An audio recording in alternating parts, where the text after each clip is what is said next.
Laurent Boubella est au chômage depuis 2013. Et tous les jours de la semaine depuis 5 ans, il prend les transports pour chercher un emploi.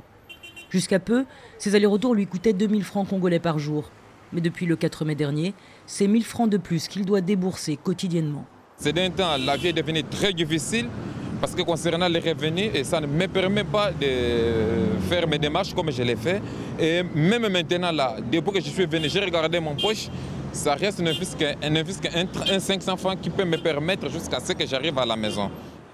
Le gouverneur de Kinshasa, il y a 10 jours, a signé un arrêté plutôt impopulaire.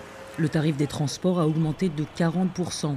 En moyenne, 700 francs congolais contre 500 auparavant. La faute à la hausse du prix du carburant à la pompe, selon le gouverneur. La troisième depuis le début de l'année, qu'il faut bien répercuter d'une façon ou d'une autre sur les consommateurs. Les associations de consommateurs qui, pour leur part, estiment avoir été flouées. Cette majoration n'est pas proportionnelle au taux d'augmentation du carburant.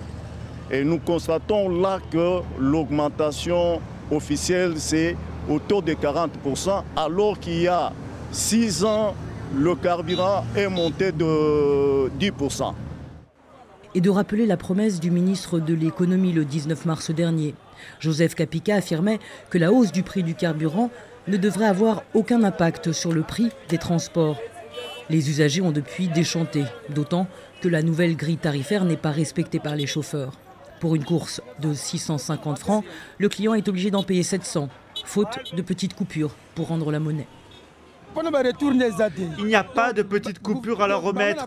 Que la banque puisse injecter les petites coupures. Pas d'actualité pour le moment. En attendant ce lundi, des étudiants à Kinshasa ont manifesté pour la deuxième fois en 10 jours pour dénoncer la hausse des transports qui grèvent sérieusement leur budget. Manifestation réprimée par les forces de l'ordre. 8 personnes ont été blessées.